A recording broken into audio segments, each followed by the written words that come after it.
Ya lo leí, por fin. Guillermo del Toro, su cine, su vida y sus monstruos, de Leonardo García Sao. ¿Qué me pareció ahora sí? Una de las mayores dudas que tenía yo era qué tan diferente iba a ser este con Gabinete de Curiosidades. Pero creo que no me especifiqué bien, porque Gabinete de Curiosidades lo escribió Guillermo del Toro y este no. Este es una entrevista, una plática más que una entrevista entre Leonardo y Guillermo. Así que si te preguntas, ¿lo escribió Guillermo? No. Porque puede confundirse para algunas personas ese tipo de concepto. Ahora, en base a las cosas que ya he hablado en cientos de conferencias, en clases magistrales, en sus propios libros, inclusive en la exposición de En casa con mis monstruos, ¿qué tanto te puede aportar este libro o qué tan diferente experiencia puedes tener en base a eso? Porque vaya, ya al menos en la economía de México ya no es tan accesible a veces adquirirlo, a cualquier libro en general, y sobre todo que al menos muchas veces los escritores están optando por vender sus propios libros y ellos encargarse de la distribución. Y eso puede ser a veces un proceso que para algunas personas no termina de ser accesible. ¿Lo vale? Sí, sí lo vale. Y voy a decir por qué. Gabinete de Curiosidades es un libro más que de su vida, de su inspiración, de diseño de producción, de dirección de arte, para que veas cómo es su proceso creativo. De hecho, voy a leerles la tabla de contenidos que tiene su libro de Gabinete de Curiosidades, para que se den una idea más o menos de la diferencia abismal entre eso y esto. El libro tiene su inspiración, sus inicios, pero no tan personal, sino más como las cosas que lo inspiran a dibujar, a escribir. Y viene gran parte del libro una sección para Bleak House, donde habla de sus colecciones, de lo que ha obtenido, de cada cuarto, el cuarto de la lluvia donde se pone a escribir, sus pasadizos secretos, donde tiene sus cómics. Todo lo que quieras saber sobre Bleak House, ahí va a estar. Después vienen sus inspiraciones gráficas, de cómics, de pintores, de músicos, compositores. Viene después las inspiraciones de Guillermo del Toro para el terror, Mary Shelley, Edgar Allan Poe, Lovecraft y cómo son sus ideas, y vienen su cuaderno personal de dibujos. Hay fotografías de los apuntes que hacía mientras grababa otras películas. Y en cuanto a su filmografía viene Cronos, Mimic, El Espinazo del Diablo, Blade 2, Hellboy, El Laberinto del Fauno, Hellboy 2, Pacific Rim, y vienen algunos proyectos que no se pudieron hacer o que no ha podido hacer, como Mephisto's Bridge, en las montañas de la locura, Meat Market. Así que rara vez vas a encontrar algo así. Y es lo mismo, viene ese tipo de inspiración, porque en la exposición de En casa con mis monstruos, al final del recorrido había una sala, bueno, no era una sala, era al final de todo el tour, donde venían unos monitores en los que tú podías ver una copia exacta de sus cuadernos personales de dibujo. Él cuenta que tiene sus cuadernos en los que siempre se escriben sus ideas, está haciendo su arte conceptual, y este libro es más visual. El de Gabinete de Curiosidades es más visual, para que veas cómo funciona la forma en la que crea las criaturas, en la que los dibuja, por qué escoge los colores que eligen. Y el libro ya tiene muchos años, termina hasta Pacific Rim. Lo que es la Cumbre Escarlata y la forma del agua ya no lo toca ahí. Y aparte tampoco se explaya en contar sobre los rodajes, solamente es sobre el proceso creativo. Y este libro es todo lo contrario. Si yo pudiera describir sobre qué trata, lo pondría como un anecdotario sobre las adversidades de hacer cine en México y en general. Porque el libro está dividido por partes de sus películas. Primero viene la introducción, después los años de formación de Guillermo del Toro, que fue lo que le inspiró para hacer sus películas, dónde encontró su creatividad. Después viene desde Cronos hasta La forma del agua. Y eso es lo interesante, porque te cuenta sus experiencias en el rodaje entre una película y otra. De todos los años que ha estado haciendo cine, hay espacios en los que no hace nada en el ojo público.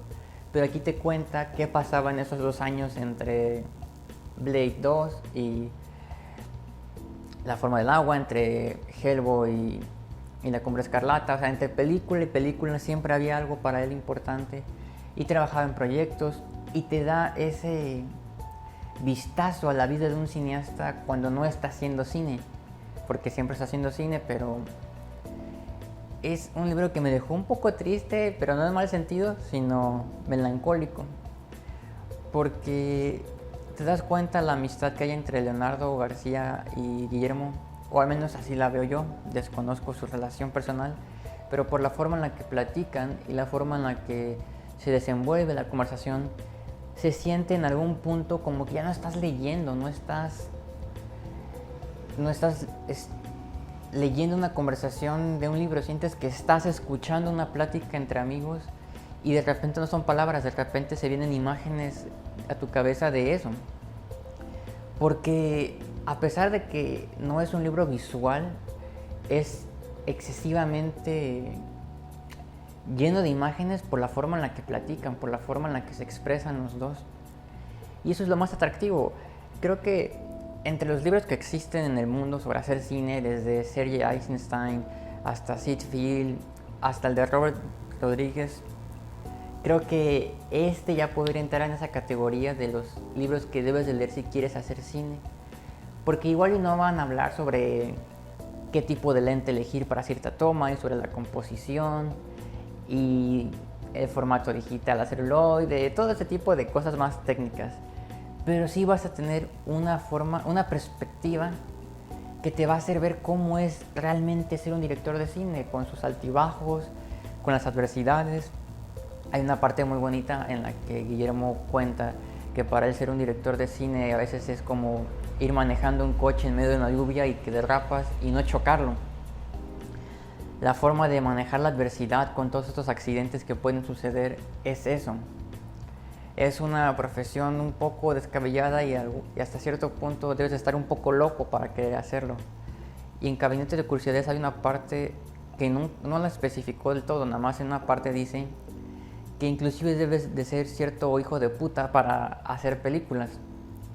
Y aquí explica más a lo que se refiere, no haciendo alusión al libro, pero siente que debes de ser muy firme en tus decisiones, saber cuándo debes de ceder y saber cuándo debes de tener todo el control absoluto para que tu película se haga. Habrá cosas que no puedan estar bajo tu poder entre el cast y la producción y los días de rodaje, y hay cosas que simplemente no puedes abandonar porque sería ceder tu imagen visual y tu cine propio. Y eso está lleno de cosas que te van a fascinar. Desde una parte en la que no voy a entrar mucho en detalles porque siento que es algo muy rico que debes de leer para escuchar las anécdotas, pero hay una parte en la que está contando de una experiencia que tuvo en un rodaje en la que un escultor tardó mucho tiempo en entregarle este diseño y se lo da, y Guillermo le hizo cambios y se la volvió a dar para que lo volviera a hacer. Y una persona le dijo, oye, pero es que lleva semanas trabajando en esto, ¿a ti no te importa el trabajo de los demás? A lo que él contesta, pues la verdad no, me interesa que la película salga bien. Y es eso, al final no eres tú ni es tu capricho, es lo que la película necesita, y siento que es algo que él ha entendido.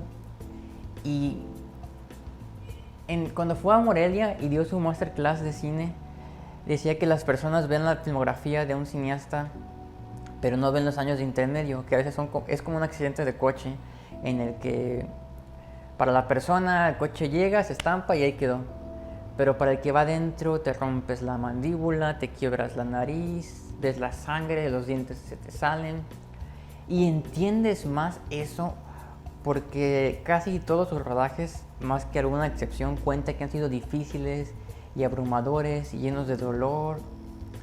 Y al menos yo nunca pude concebir esa idea, no me di cuenta del sacrificio mental que era para él hacer esas películas, y supongo que lo es para todos los directores.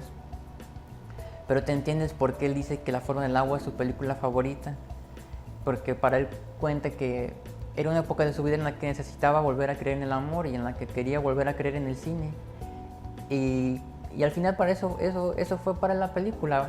Volvió a creer en el amor y volvió a creer en el cine. Le dio las dos cosas que más necesitaba en ese punto. Porque las películas son curativas y son una forma de catarsis y de desahogo. Y repito, no voy a contar anécdotas muy específicas porque siento que debes de leerlas para enamorarte. Y dudo mucho que te pases más de una semana leyendo el libro. Yo sí me tardé porque no quería terminarlo y quería extenderlo lo más que pudiera, porque así de bueno está tan bueno que no te lo quieres acabar y al mismo tiempo quieres ya terminarlo.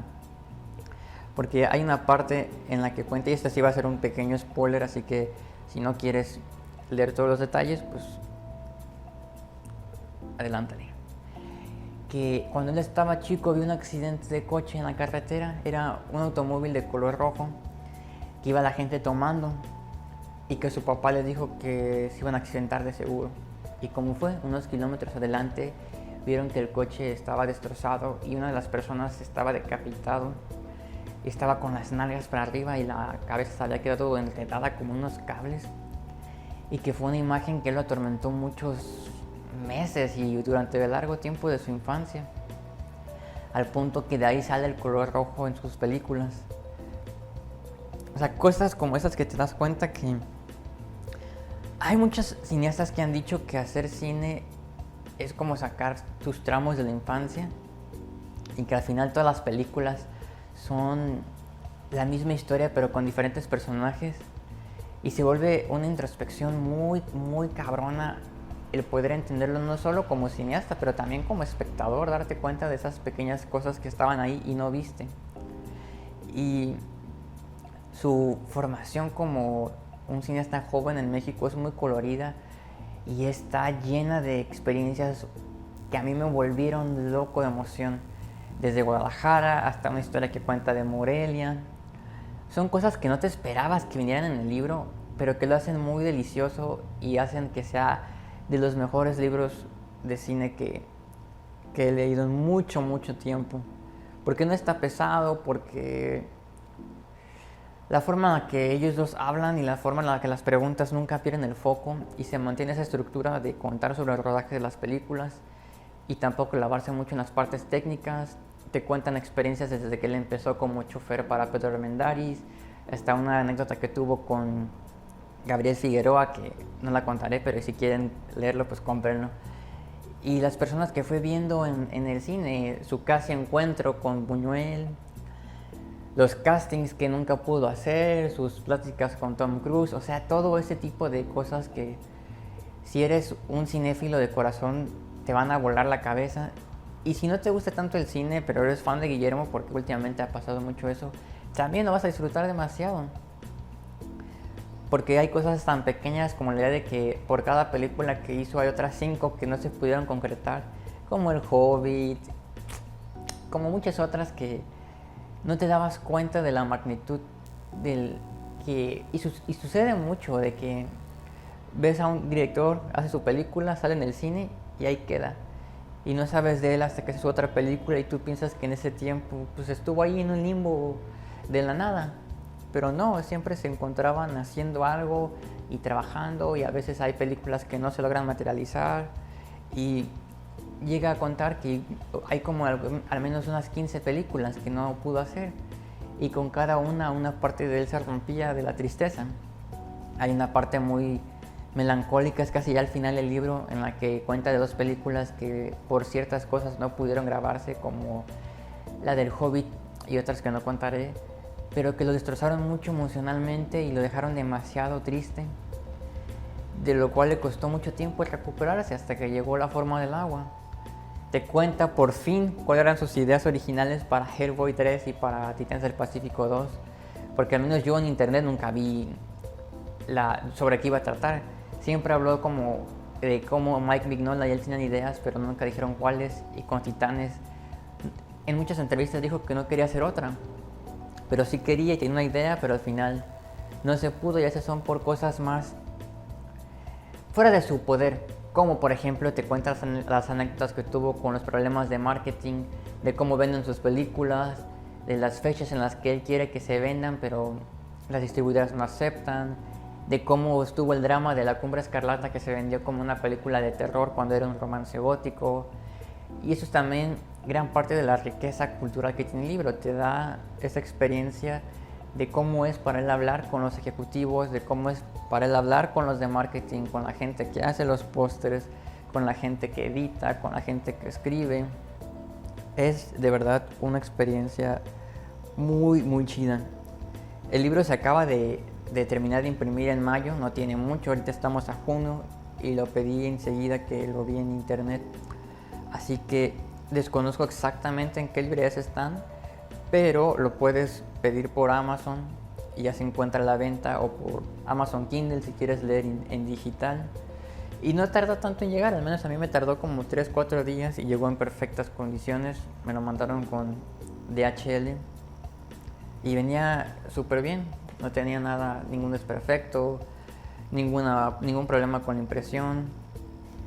Así que mi opinión general es que es un libro excesivamente rico en información para alguien que quiere empezar a hacer cine, o para alguien que lleva muchos años haciendo cine, o para cualquier persona que quiera saber un poco cómo son las películas. No te tiene que gustar el cine para disfrutar estas historias, porque eso es lo interesante, que está contado pues, como una plática normal entre dos amigos, y lo vuelve algo muy especial de ver. Y ya a la parte final vienen algunas fotos, como lo había puesto en el video anterior, que le dio Guillermo del Toro a Leonardo García Sao, que son de su colección privada, así que no las vas a ver en ningún otro lado. Y después viene una filmografía con todas sus películas y con las series que ha dirigido, también como La Hora Marcada y The Strain. Y vienen anécdotas de esas producciones que yo al menos jamás escuché y por ende jamás leí.